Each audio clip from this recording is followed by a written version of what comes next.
Pada tahun 1982 Israel berhasil memerangi umat Islam Palestina. Dataran tinggi Golan berhasil dikuasai oleh Israel. Libanon kalah pada saat itu. Di ceramahnya, Perdana Menteri Israel pertama perempuan, Menachem Begin, yang kejam, berkata, setelah tahun ini kemerdekaan kita tidak akan pernah lama. Berdasarkan nas-nas dalam Taurat kita, kemerdekaan kita sejak tahun ini hanya tersisa 40 tahun lagi. Itu tahun 82, tambah 40 berapa? 2022. Apakah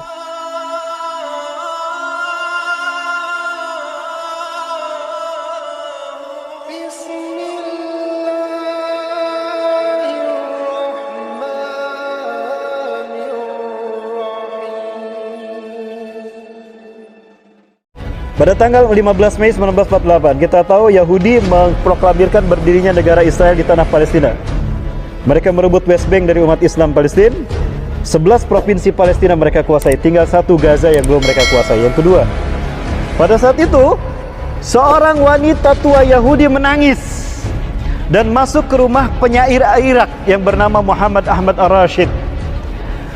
Dia ditanya sama Ahmad Ar-Rashid ini oleh penyair Irak, "Ya Jiddah, limana tabkin? Afala takun liqaumika baladun?" Hei nenek, kenapa engkau menangis? Bukankah hari ini bangsamu punya negara, punya tanah air? Apa kata nenek ini?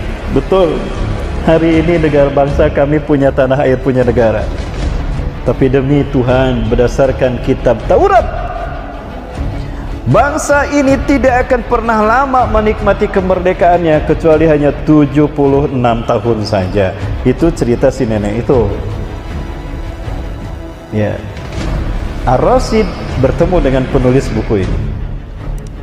Maka kemudian nenek itu pun tahu, ya, penulis buku ini pun tahu siapa nenek itu. Dan Bapak Ibu kita hitung, 15 Mei 1948 bertepatan dengan tahun 1367 Hijriah. 1367 tambah 76 hasilnya 1443. Sekarang tahun 1443. Apakah di tahun Hijriah ini mereka akan hancur? Wallahu a'lam bishawab. 1443 bertepatan dengan 2022. Sekarang yang kedua, Bapak Ibu, di dalam Al-Quran satu-satunya surat yang tadi kita bahas yang berbicara tentang kehancuran Yahudi, hukuman dari Allah untuk Yahudi, ada di surat Al-Isra ayat ke-4 sampai ayat ke-8 dan 104. Ya.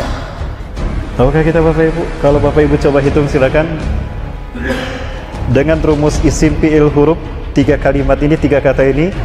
Kalau Bapak hitung dari ayat ke-4 sampai ayat ke-104, maka ayat ini, surat ini tersusun atas 1443 kata, mulai dari ayat ke-4 sampai ayat ke-104. Apakah ini kebetulan? Tidak, ini isyarat nubuah dari matematika Quran. Yang keempat, Bapak Ibu sekalian, yang ketiga, Bapak Ibu, pada tahun 1982 Israel berhasil memerangi umat Islam Palestina. Dataran tinggi Golan berhasil dikuasai oleh Israel. Libanon kalah pada saat itu. Di ceramahnya, Perdana Menteri Israel pertama perempuan, Menachem Begin, yang kejam, berkata, setelah tahun ini kemerdekaan kita tidak akan pernah lama. Berdasarkan nas-nas dalam Taurat kita, kemerdekaan kita sejak tahun ini hanya tersisa 40 tahun lagi. Itu tahun 82, tambah 40 berapa? 2022. Apakah ini sebuah kebetulan? Wallahu a'lam bishawab. Yang keempat, yang terakhir, Bapak Ibu, komet Halley. Bagi orang Yahudi, ini mengisyaratkan dua hal. Apabila komet Halley terlihat, komet Halley itu muncul terlihat di bumi apabila ada pada titik yang terjauh. Siklusnya komet Halley akan ada pada titik terjauh dari orbitnya, itu 76 tahun sekali. Dan bagi orang Yahudi, komet Halley mengisyaratkan dua hal. Satu, kehancuran satu bangsa. Kedua, kebangkitan satu bangsa. Kita pakai angka 76 dari siklus datangnya komet Halley.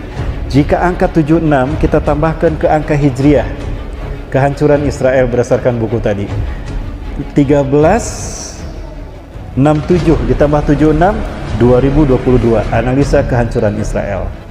9 dan tahun Masehinya adalah 1948. Israel memproklamirkan diri di tanah Palestina. Tambah 76, 2024. Jika 2022 angka analisa kehancuran Israel, maka 2024 adalah angka analisa kebangkitan Islam.